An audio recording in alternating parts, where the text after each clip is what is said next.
काला सागर क्षेत्र में रूस और यूक्रेन के बीच जारी युद्ध का असर अब गेहूं की वैश्विक सप्लाई पर भी दिखाई देने लगा है। रूस जो कि दुनिया का सबसे बड़ा गेहूं निर्यातक है, जबकि यूक्रेन भी बड़े निर्यातकों में शामिल है, लेकिन युद्ध के चलते दोनों ही देशों से गेहूं की शिपमेंट में लगातार बाधाएं आ रही हैं और इसका असर अब दूसरे सप्लायर देशों पर भी पड़ रहा है।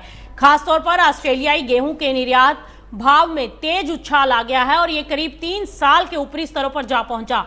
24 अगस्त को ऑस्ट्रेलियन स्टैंडर्ड व्हाइट गेहूं का एक्सपोर्ट भाव बढ़कर करीब $291 प्रति टन हो गया। 6 जुलाई के मुकाबले इसमें करीब $25 प्रति टन की बढ़ोतरी हुई। आपको बता दें, ऑस्ट्रेलिया से चीन और दक्षिण पूर्व एशिया के कई देशों को बड़ी मात्रा में गेहूं की सप्लाई की जाती है और इनमें Indonesia, Malaysia, Vietnam, Thailand, Japan और दक्षिण कोरिया जैसे बड़े खरीदार शामिल हैं। लेकिन कहानी में सबसे बड़ा बदलाव बांग्लादेश को लेकर हो सकता है। बांग्लादेश आमतौर पर ऑस्ट्रेलिया की तुलना में रूस से गेहूं खरीदना ज्यादा पसंद करता है, जबकि रूस से सप्लाई प्रभावित है और ऑस्ट्रेलियाई गेहूं महंगा है।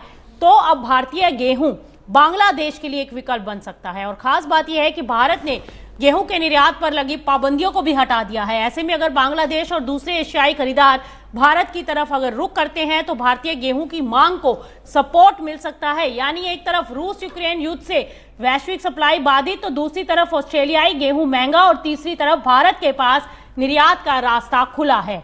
अब बाजार की नजर इस बात पर रहेगी कि एशिया के बड़े खरीदार भारत से गेहूं खरीद बढ़ाते हैं और अगर ऐसा हुआ तो आने वाले समय में भारतीय गेहूं के निर्यात और घरेलू बाजार दोनों पर इसका असर देखने को मिल सकता है। तो ये भारत के गेहूं किसानों के लिए एक बड़ी खबर हो सकती है।